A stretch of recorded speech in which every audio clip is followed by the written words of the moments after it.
Hello friends, welcome back to our channel The Teaching Hub. आज के इस video में पढ़ेंगे क्लास 12th का chapter 12 linear programming. Linear programming पढ़ने से पहले मैं आपको बता दूं कि क्लास 11th में आपने चैप्टर पढ़ा है लीनियर इनइक्वालिटीज़, उसी का एडवांस वर्जन है ये। सेम उसी की तरह आपको इक्वेशंस दी होंगी, सेम उसी की तरह आपको सॉल्व करना है। बस यहाँ पर एक इक्वेशन आपको एक्स्ट्रा दी होगी जिसका नाम है z = 3x + 2y। मैंने ले रखी है एक इक्वेशन, z के नाम से एक इक्वेशन आपको एक्स्ट्रा दी होगी। z है क्या एक्चुअल में? z एक ऐसी इक्वेशन का नाम दिया गया है जिसको हम बोलते हैं ऑब्जेक्टिव फंक्शन। ऑब्जेक्टिव फंक्शन का मतलब कि जिसका कोई ना कोई उद्देश्य हो, कोई ना कोई उद्देश्य हो, तो कुछ ना कुछ तो इस इक्वेशन का उद्देश्य है। जैसे कि किसी शॉपकीपर के पास में, किसी भी शॉपकीपर के पास में कुछ कंडीशंस हैं, उन कंडीशंस के बेसिस पे ये आपके दो प्रोडक्ट्स हैं, उसके उस शॉपकीपर के दो प्रोडक्ट्स की कंडीशन दे रखी हैं और उनके ऊपर मैंने दो इक्वेशन ले रखी हैं। क्लियर है? तो उस कंडीशंस के हिसाब से x और y की कितनी वैल्यू पे वो बंदा मैक्सिमम प्रॉफिट लेगा। ऐसे इक्वेशंस प्रॉपरली मैं आगे एक और क्वेश्चन करके दिखाऊंगा जिसमें आपके ऐसे क्वेश्चंस होंगे, प्रॉपर वर्ड प्रॉब्लम्स होंगी, जिसमें मैं आपको प्रॉपर सॉल्व करके दिखाऊंगा इससे अगले क्वेश्चन में। तो अभी देखते हैं, मैंने दो इक्वेशन ले रखी हैं जैसे क्लास 11th में आपके लेते थे। क्लियर? तो ये तीन टाइप की इक्वेशंस आपको मिलेंगी क्वेश्चन में। पहली z मिलेगी, z को हम बोलते हैं ऑब्जेक्टिव फंक्शन। क्या बोलते हैं? ऑब्जेक्टिव फंक्शन, जिसका उद्देश्य है इसके अंदर आपकी मैक्सिमम या मिनिमम वैल्यू को फाइंड करना। किसको? मैक्सिमम या मिनिमम वैल्यू को फाइंड करना। ये दो इक्वेशंस हैं, इनका नाम है कॉन्स्ट्रेंट्स। क्या नाम है? कॉन्स्ट्रेंट्स। और x और y इज ग्रेटर देन 0, ये है non negative constants.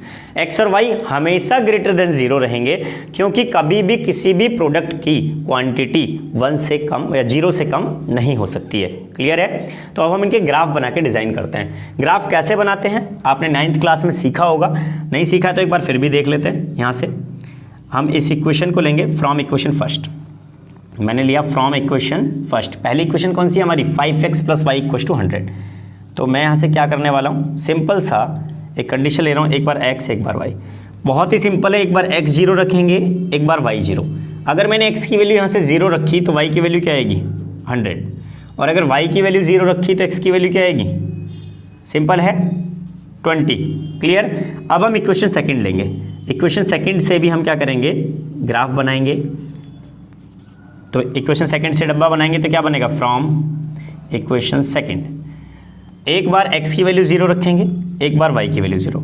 Maximum time पे आप x और y की वैल्यू ही 0 करके इसको सॉल्व कर सकते हैं। एक बार x 0, एक बार y 0, आंसर आ जाएगा। यहाँ पर x 0 रखेंगे, y की वैल्यू कितनी आएगी? 60। y की वैल्यू 60, और अगर y 0 है तो x की वैल्यू 60। क्लियर है? दोनों इक्वेशंस बन गई हैं। अब इन दोनों से हम ग्राफ बनाते हैं। दोनों से ग्राफ बनाएंगे। यहाँ से देखते हैं ग्राफ। ये negative x axis, positive x axis, positive y axis, negative y axis. हमारे पास कंडीशंस जो हैं 20 के मल्टीपल्स में दे रखी हैं, तो मैं इनके पॉइंट्स ड्रॉ कर लेता हूँ। 20, 40, 60, 80, 100, 120, 20, 40, 60, 80, 100, 120, -20, -40, -20, -40। ये है आपका first quadrant, second quadrant, third quadrant, fourth quadrant. तो मैं आपको क्लियरली बता दूं कि x ग्रेटर देन 0 और y ग्रेटर देन 0, ये दोनों के दोनों अगर पॉजिटिव हैं तो दोनों पॉजिटिव किस कंडीशन में होते हैं? सिर्फ फर्स्ट क्वाड्रेंट में। तो आपका जो आंसर आएगा सिर्फ फर्स्ट क्वाड्रेंट में आएगा। क्लियर? तो नाउ हम इसका ग्राफ बनाना स्टार्ट करते हैं। ग्राफ बनाएंगे। x की वैल्यू 0, y की वैल्यू 100।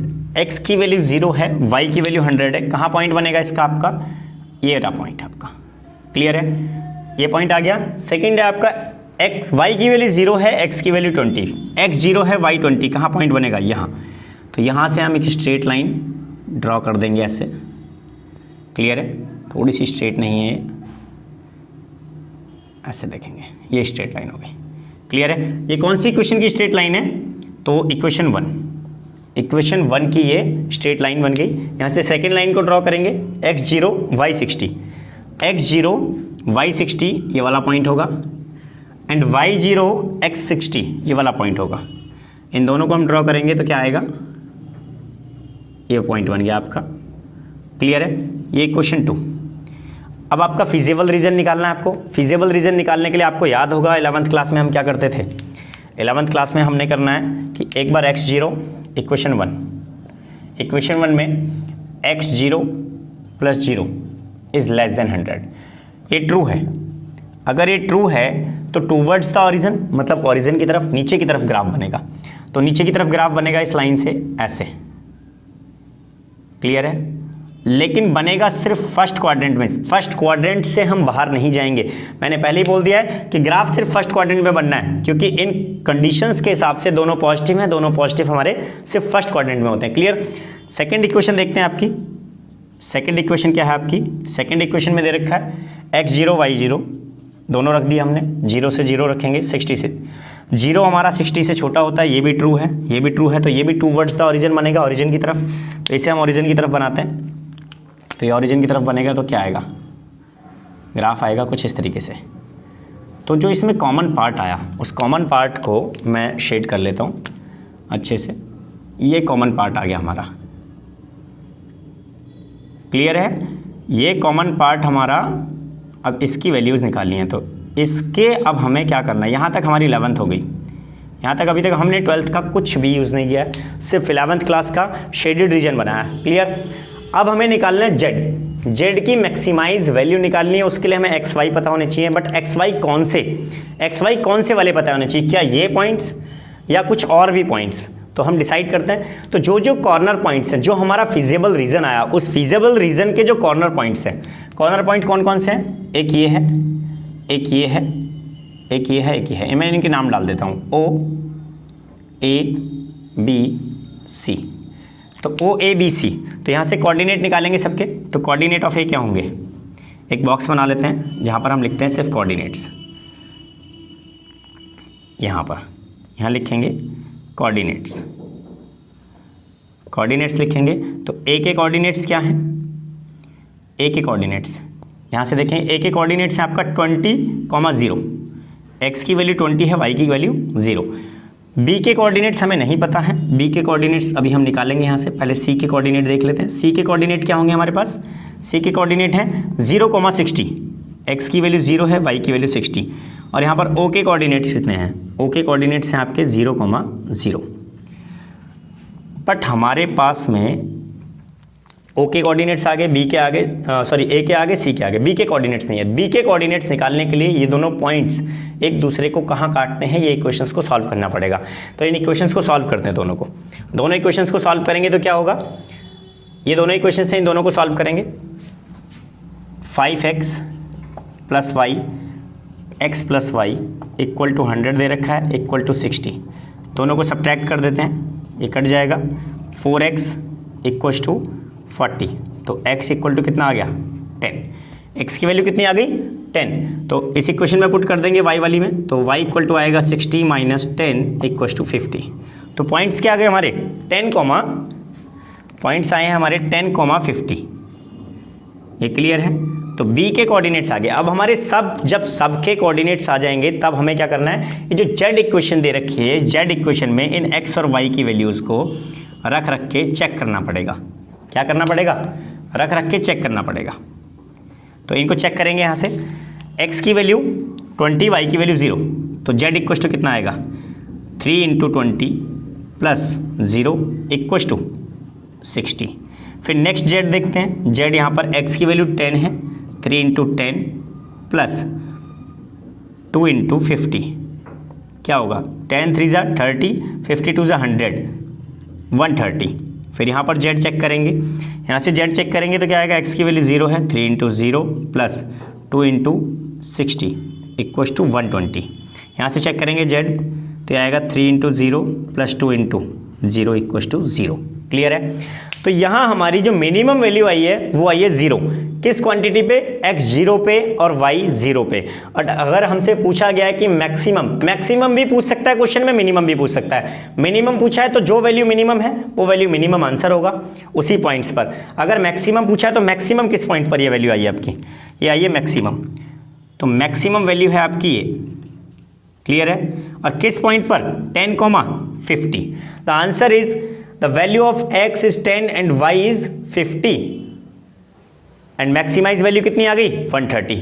क्लियर। बस इतना ही पूछा जाएगा आपको क्लास 12th में, बस ये एक डब्बा एक्स्ट्रा बना है और कुछ भी एक्स्ट्रा नहीं है, बाकी टोटल 11th का काम है, 11th क्लास में जो हमने करा था। क्लियर है। नाउ हम इसकी एक वर्ड प्रॉब्लम देखते हैं। वर्ड प्रॉब्लम में दे रखा है a manufacturer produced nuts and bolts. तो सबसे पहले मैं हाईलाइट करता चलूंगा चीज़ों के साथ नट एंड बोल्ट। एक कंपनी जो है मैन्युफैक्चरर दो चीज़ें बना रहा है, एक नट और एक bolt. It takes 1 hour on machine A and 3 hours on machine B. Clear है। To produce a package of nuts. To produce a package of nuts, it takes 3 hours on machine A and 1 hours on machine B.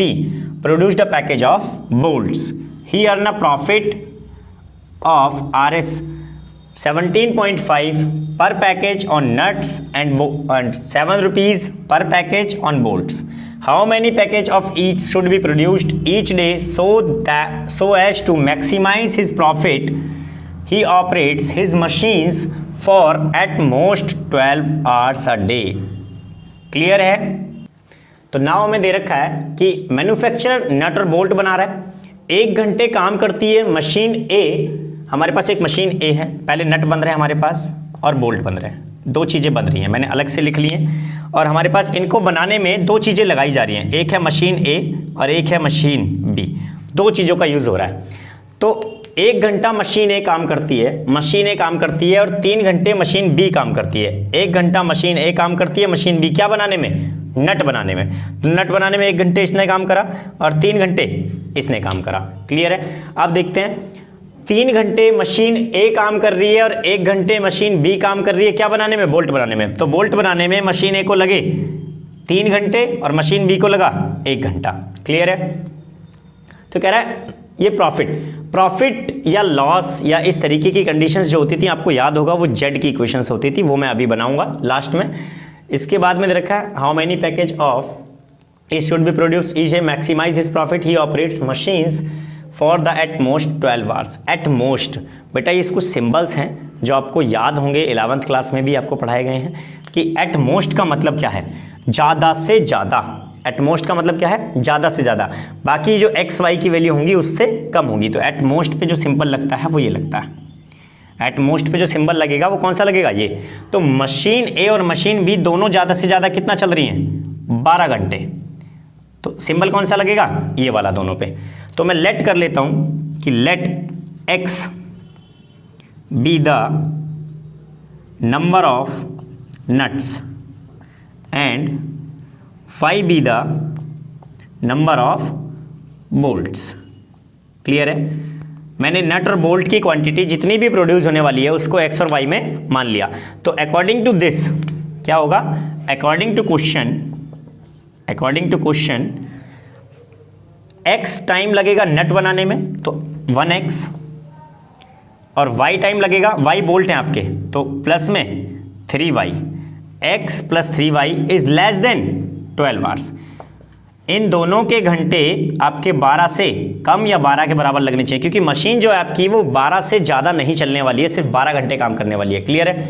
यहाँ से देखते हैं machine B आपकी 3 घंटे इसको बनाने में लगा रही है, 1 घंटे इसको बनाने में, और टोटल मशीन कितना चलेगी, तो 3x plus y is less than equal to 12। ये आपकी बनी इक्वेशन 1, ये आपकी बनी इक्वेशन 2।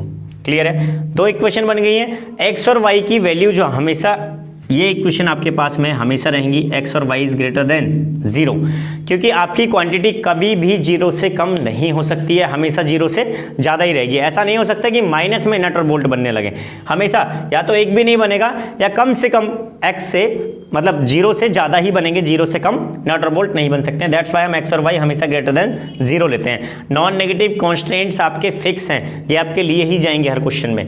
नेक्स्ट आपका जेड आपकी जो इक्वेशन है वो प्रॉफिट पे डिसाइड होती है। तो प्रॉफिट कितना है, प्रॉफिट है आपका 17.5 है नट के साथ, तो 17.5 नट है हमारे x और 7 रुपीज़ है आपका बोल्ट के साथ, तो 17.5x प्लस 7y आपकी जेड की क्वेश्चन भी बन गई। अब ये क्वेश्चन आपका एग्जैक्टली ऐसा हो गया जैसा मैंने लास्ट क्वेश्चन आपको कराया था इससे पहले वाला। तो अब हम इसका ग्राफ बनाते हैं, यहाँ से हम इसका ग्राफ बनाएंगे। तो ग्राफ बनाते हैं यहाँ से, इसका छोटा सा मैं ग्राफ बना रहा हूँ बहुत। यहाँ से y डैश यहाँ, x डैश यहाँ, y एंड x। यहाँ से वैल्यूज़ हमारी क्या क्या ले लेते हैं, बॉक्स बनाना पड़ेगा पहले हमें। इसका बॉक्स बनाएंगे यहाँ से, तो क्या बनेगा, इक्वेशन 1 का बॉक्स बना लो, x और y। तो एक बार x0 एक बार y0, x0 y0, x की वैल्यू 0 रखेंगे, y की वैल्यू आएगी 4 और y की वैल्यू 0 रखेंगे, x की वैल्यू 12। यहाँ से भी हम बॉक्स बना लेते हैं, क्लियर, x और y, एक बार x0 एक बार y0, x की वैल्यू 0 रखेंगे, y की वैल्यू क्या आएगी 12 और y की वैल्यू 0 रखेंगे, x की वैल्यू 4। क्लियर है, बहुत इजी सा क्वेश्चन है।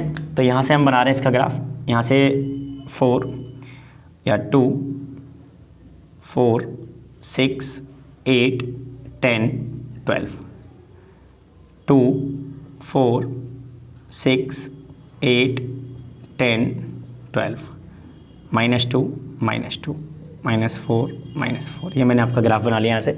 अब ग्राफ बनाएंगे, ये पॉइंट्स हमारे प्लॉट करने हैं हमें इस पॉइंट ग्राफ पे। तो x0 पे y4 है, x0 पे y4 मतलब ये वाला पॉइंट होगा, एंड y0 पे x12, y0 पे x12 है, ये वाला पॉइंट होगा। तो जो ग्राफ बनेगा वो कुछ इसके तरह बनेगा। क्लियर है, ये आपकी है इक्वेशन 1। ठीक, सेकंड है आपका, यहाँ से सेकंड ग्राफ कैसे बनने वाला है, x0 पे y12, x0 पे y12 ये वाला पॉइंट है, y0 पे x4 है ये वाला पॉइंट। तो ये आपका ग्राफ जो बना ये ऐसे बन गया। ये है आपकी इक्वेशन सेकंड। तो इक्वेशन सेकंड है, इसका ग्राफ का जब डिज़ाइन होगा, शेड करेंगे तो x0 0 रखेंगे यहाँ पर। तो यहाँ 0 0 रख के देख लेते हैं छोटा सा, 0 + 0 is less than equal to 12, ये ट्रू है आपका। और यहाँ पर क्या है, ये भी 0 + 0 आ जाएगा विच इज़ लेस देन 12। तो दोनों कंडीशन आपकी क्या है, ट्रू। अगर दोनों कंडीशन ट्रू हैं तो आपको याद होगा कि फिर से टूवर्ड्स द ओरिजिन, और ये आपके 0 से ज़्यादा है मतलब सिर्फ फर्स्ट क्वाड्रेंट में टूवर्ड्स द ओरिजिन दोनों का आप शेड करेंगे। तो दोनों को शेड करेंगे जब, तो ऊपर वाला शेड करते हैं यहाँ से ऐसे, ये आपका ग्राफ बन रहा है। ठीक है, और जब y वाले को हम इस इक्वेशन 1 को शेड कर रहे हैं तो ये आपका ग्राफ नीचे की तरफ बनेगा। तो कौन सा ग्राफ बन रहा है, ये वाला। तो दोनों में जो कॉमन पोर्शन है वो ये आ गया, दोनों में कॉमन पोर्शन क्लियर हो गया। तो इनके कॉर्नर पॉइंट्स के मैं नाम लिख लेता हूँ फिर से। कॉर्नर पॉइंट्स के नाम क्या है, एक का O, A, B and C, ये मैंने चारों पॉइंट्स के नाम लिख लिए। अब चारों पॉइंट्स के आपको क्या बनाना है, बॉक्स बनाना है। बॉक्स बना के वैल्यूज़ निकालनी है आपको यहाँ से। तो पॉइंट्स लिख लेते हैं यहाँ पर। तो पहला पॉइंट्स क्या है आपका 0,0, पहला पॉइंट क्या है 0,0 होगा। बी का पॉइंट्स क्या है 4,0, सॉरी ए का पॉइंट 4,0। अगला पॉइंट क्या है यहाँ पर, ये आपका भी निकालना पड़ेगा, इसको भी निकालते हैं। ये अगला पॉइंट क्या है 0,4, अगला पॉइंट है 0,4। तो ना हम इस पॉइंट को सॉल्व करेंगे जहाँ पर एक दूसरे को काटती हैं। तो कहाँ काटेंगे एक दूसरे को, इन दोनों को सॉल्व करना पड़ेगा। तो मैं सब्स्टिट्यूशन मेथड लगाता हूँ यहाँ से। सब्स्टिट्यूशन मेथड लगाने के लिए फ्रॉम इक्वेशन फर्स्ट से देखते हैं। तो यहाँ से आएगा x की वैल्यू, x = 12 - 3y।